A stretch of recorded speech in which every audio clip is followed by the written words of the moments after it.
Hey everybody, Chantel here. Looking kind of cruddy today, but I'm doing a little video, um, which I may or may not post once I see how cruddy I'm looking. Just wanted to do a little video. I have just some thoughts and stuff that I jotted down. No particular update or anything like that. Um, the first thing I wanted to talk about was I'm from Louisiana, so in the last few years, I've since I've had this surgery, I've been reluctant to eat crawfish. And um, and if anybody has any questions what crawfish is, just message me But they look like little bitty lobsters. And here in Louisiana, they are just hugely popular because it's where they come from. Well, not really, because they make them in China now. They grow them in China, but so I have been very reluctant, but I've been very hungry for them and craving them. So I decided this year that I would really try to eat them and see how I was gonna, if they were gonna agree with me or not. Which I haven't really had anything that hasn't agreed with me per se. It's typically how I eat it. And let me just say that crawfish are really a good choice for someone that has had this type of surgery, because first of all, it's work to peel them, and I peel them fairly fast, and you're just getting a small bite of the tail, which is the only part that I eat when you're eating them. So you're eating a small portion, and you're eating them fairly slow. You're not gorging yourself for them. So that, I think, is a good thing in terms of eating actually any type of boiled seafood, crabs, shrimp, the same situation. So I decided to go, and I just wanted to report that I've eaten crawfish now. Probably the season started probably a month or two ago, and I've eaten it probably 4 times. And I'm just loving it so much. I can only eat about, let me just put this in perspective. Before I had the surgery, I could eat a 5-pound tray. And I wish I had one of my trays here, but it's probably a tray maybe I don't know. It's really not a good way to describe it, but and now I can only eat about a pound. If I eat some potatoes and corn with it, probably less than that. So, and that's about the medium crawfish. So, wanted to discuss that a little bit for those of you who are my fellow Southerners and who have access to crawfish. That when I had the lap band, and then probably the first year, I sort of stayed away from it. The lap band, there's just, no way. The texture of it, shrimp also. I had trouble with shrimp and crawfish, but I was leery about it, just for the simple fact that I was worried in the past. I knew, but I'm just telling you, it's heaven. To be from Louisiana and not be able to eat crawfish is a crime. I'm just saying.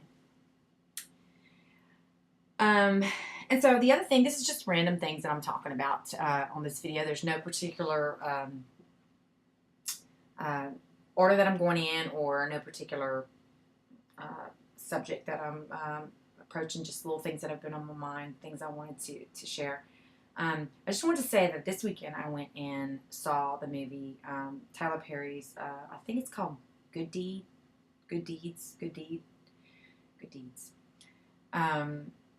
And I had an emotional break. Almost from the time the movie started till the time it was over with. I was bawling like a 2-year-old. And very few movies affect me this way. I'm very much a sap when it comes to, I'm typical, I love romance movies and that type of thing. But one of the reasons I love Tyler Perry is because he always has a message behind what he writes about, and you know, I love the Medea movies. Um, but I really, really liked this movie. It really talked about sort of where you are in your life and why you're there. Um, because is it something that other people expect you to do, or is it something that you really wanted to do? And having the courage to step out of that and do your own thing, no matter what price it cost. And it was also about social prejudice and that type of thing. And I really connected with that in a lot of ways, because we own a business, and a lot of people have notions about what we have, and you know, ridiculous notions, and judge you by that, and judge you by the outside without caring about the inside, or not really wanting to care about the inside, actually. So anyways, the movie is really good. If you're really into wanting to see something that's really deep and really, really meaningful, really good movie. I don't think I could see it again, because like my eyes like swole shut this weekend, because when I was done, I cried so much. But it's a great ending, and Tyler Perry always is awesome. So let's see where else I'm just going to jump to. I have been having this, well, not have been having this problem. I do have a problem about procrastination.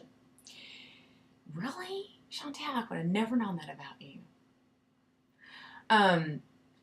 So I do procrastinate. I have to say this. And you know, over the years, I find that I feel like I'm getting worse. And this is one thing this year that I really, really wanted to address with myself. And I will get done what needs to get done. Don't get me wrong. I mean, I know what needs to be done. And, you know, when you're on your own business, you have to be on top of things. And you have to either delegate or have a pretty good scheduling system. And you have to sort of be where you need to be at all times. And if you're not, you know, it's not that forgiving, because you have nobody to answer to but yourself. So I've been having a problem with procrastinating, and you know, things I really didn't want to do. I hired an assistant last year, and you know, I delegate a lot now, and but I don't know, it's just been on my mind, you know, and I'd really like to hear from other people your ideas on things that you do to motivate yourself, or to goals that you give yourself to not procrastinate, or how do you beat it and how do you conquer it. So what I decided I was going to do, in my infinite wisdom of thinking about my procrastination problem, is decided that I was going to once a week, and you know, and then I pondered over a week, every other week, month. I was procrastinating on that part also. Try to tackle something that I didn't really want to do and that I was procrastinating on. And so the first thing that I did today was I cleaned my office. And let me just tell you, it was liberating. And even though I shuffled around some of the stuff, but at least it looks neater than it did before. But I did clean out a lot of stuff. And I found stuff that I've been looking for a while as well, which was a nice bonus. Just wanted to say that, you know, I'm really trying to focus on this in my life, because it's really becoming a problem for me. Because what happens is, when you procrastinate, then you worry about what you're procrastinating about. So then it's like, oh, God, I gotta get this done. Oh, I gotta get this done. And then so you have all this unnecessary worry. So I've been sort of trying to conquer like different things like that I've been having issues with, and that's one of them. So just wanted to sort of get some advice for people who maybe have their own business, or you know, maybe can give me ideas other than get up off your butt and do it, you know, like the Nike commercials where I wore my hat today to give me motivation. Anyways, if you have any ideas, I would love to hear them. Just as I said, this is a random video. If anybody has any questions, comments, just let me know. I always love to hear from everybody. So I guess that's it for now. If you have any questions, comments, please send them my way.